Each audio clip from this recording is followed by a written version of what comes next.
Good afternoon student. स्वागत है आपका देव सर कोचिंग क्लासेस में। और आज फिर हम नए वीडियो के साथ फिर उपस्थित हैं। और संडे को आज हम दो वीडियो बना रहे हैं। एक हमने और डाल दी है, एक और ये है। कल क्योंकि आपका पेपर है और इस टाइम पे हम ज़्यादा वीडियो प्रोवाइड नहीं करा पाए आपको।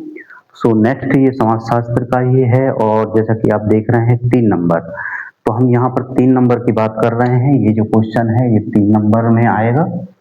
और क्वेश्चन है आपका समाजशास्त्र से सामाजिक स्तरीकरण की कोई 3 विशेषताएं लिखिए।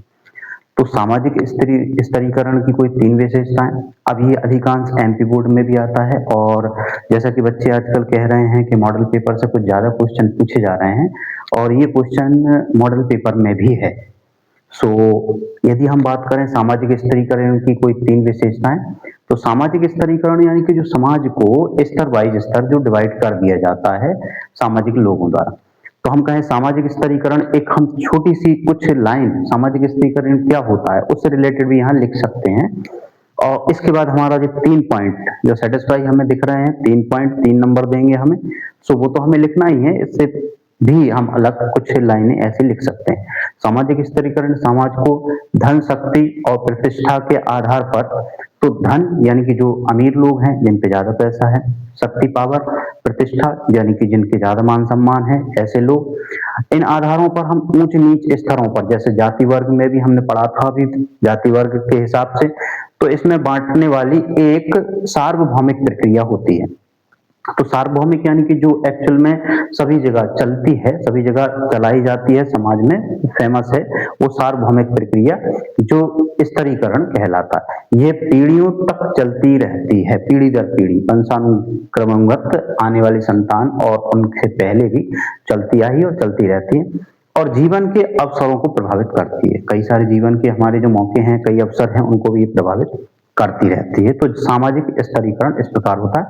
नीचे हम कह रहे हैं कि सामाजिक स्तरीकरण की 3 मुख्य बिंदु या 3 मुख्य विशेषताएं। तो हम सामाजिक स्तरीकरण के यदि देखें तो 3 यहाँ पर मुख्य विशेषताएं यदि बताई जाएं, तो इसको हम अंडरलाइन करके ऐसे बता सकते हैं। और इसमें हम लिखेंगे सर्व पहला सार्वभौमिकता। सार्वभौमिकता यानी कि यह हर समाज में मौजूद है, कोई भी समाज हो उसमें मौजूद क्या है हमारा सामाजिक स्तरीकरण, चाहे वो प्राचीन हो या आधुनिक। प्राचीन यानी पुराना, आधुनिक यानी अभी जो रिलेटेड वर्तमान में चल रहा है वह, चाहे वह छोटा हो या बड़ा।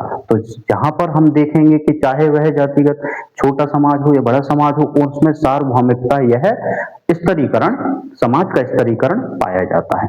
सामाजिक घटना यह व्यक्ति विशेष की विशेषताओं के कारण नहीं बल्कि संपूर्ण सामाजिक संरचना का हिस्सा होता है। तो सामाजिक घटनाएं जो होती हैं, कई सारी घटनाओं के हिसाब से भी हमारा सामाजिक स्तरीकरण किया जाता है। स्तरीकरण यानी कि डिवाइडेशन, बांटना। तो यह व्यक्ति विशेष के हिसाब से भी बांट दिया जाता है, विशेषताओं के हिसाब से भी बांट दिया जाता है, कई कारणों से भी होता है, और बल्कि संपूर्ण सामाजिक यानी कि जो समाज की संरचना है, जो बनावट है, उसके हिसाब से भी हम सामाजिक स्तरीकरण कर देते हैं। सेकंड पॉइंट क्लियर हो गया होगा। थर्ड है असमानता और पदानुक्रम। तो असमानता क्या होती है, यानी कि समान नहीं है। तो इसमें समाज को विभिन्न स्तरों में विभाजित किया जाता है, समाज को बांट दिया जाता है। क्यों? क्योंकि वह असमान है। जहां ऊंचे स्तर को अधिक सुख सुविधाएं प्रदान होती हैं, तो हम देखते हैं भाई जो ऊंचा स्तर है, धनी लोग हैं, धन संपदाओं से, जैसे कि हमने जाना प्रतिष्ठा से यहाँ सेटिस्फाई हैं, तो उनको अधिक सुख सुविधाएं। और नीचे स्तर जो कम धन वाले हैं, जिन पे ज्यादा मान सम्मान की कमी है, तो ऐसे कम या ना के बराबर अधिकार इनको मिलते हैं। तो ये स्तरीकरण होता है जिसको हमने डिवाइड कर दिया, और यही विशेषताओं के हिसाब से हमें सामाजिक स्तरीकरण को समझाना था। सो हमने 1 2 3 पॉइंट में इसको सेटिस्फाई समझा है। जैसा कि आपको हम दोबारा बता रहे हैं कि हमसे जब नंबरिंग में पूछा जाता है क्वेश्चन, और जब हम नंबरिंग में लिखते हैं 1 2 3, तो हमारे हर एक पॉइंट के हमें अलग अलग सेटिस्फाई आंसर को लिखने के नंबर मिलने हैं। सो हमें आशा करनी है कि हमें ऐसा कोशिश करनी है कि ऐसे ही हम लिखें, और नंबरिंग में यदि हम लिखेंगे तो एक्चुअल में हमें अधिक से अधिक नंबर इसको कवरेज कर पाएंगे। कई सारे बच्चों का कमेंट्स था कि सर प्लीज आपका नंबर दे दीजिए, और हमें कई सारे आपको कमेंट करना है, बात करनी है। सो हमारा नंबर ये हमने लिखा हुआ है, मोबाइल नंबर लिखा हुआ है 9981773539। दोबारा रिपीटेड कर रहे हैं 9981773539। सो जो भी आपको डाउट हो या इससे रिलेटेड और भी आपको वीडियो चाहिए तो प्लीज कमेंट कीजिए, लाइक कीजिए, सब्सक्राइब कीजिए। Thank you for watching video. Thank you.